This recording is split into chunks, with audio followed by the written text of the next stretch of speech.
Hello and welcome to the YouTube channel D Creations Resources. We are solving multiple choice questions from physics and maths.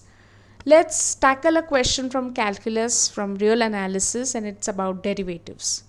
So you've been given the function x raised to 9 minus 7x plus 2 and you've been asked to calculate its derivative, and the options are: first option is x raised to 8 minus 7, option B is 9x raised to 8 minus 7, option C is 9x raised to 10 minus 7x square plus 2x, and option D is 8x raised to 8 minus 7x. So if you know how to solve it, just pause the video, solve it and cross-check the answer. If you don't know how to solve it, well, you can see there are three terms here. So we are going to find out a derivative of each of the three terms and then add up. And what rules will we use here? So you can see clearly that it's a power function. So what does the power rule say? If you take a derivative of a function x raised to n, it is n x raised to n minus 1. So for example, had n been 1, it would have been derivative of x itself, and it would have been 1 x raised to 0.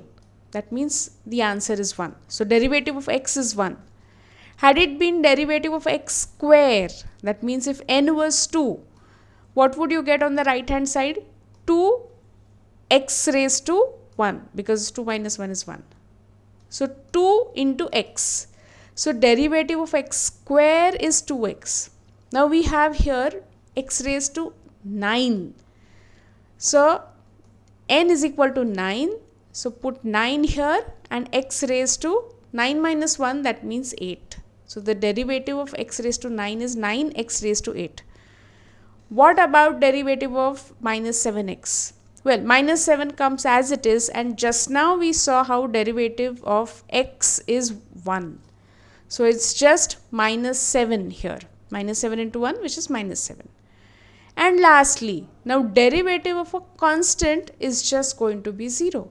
Because here power anyway is 0. See, constant, you can write it as x raised to 0 into whatever number it is, right?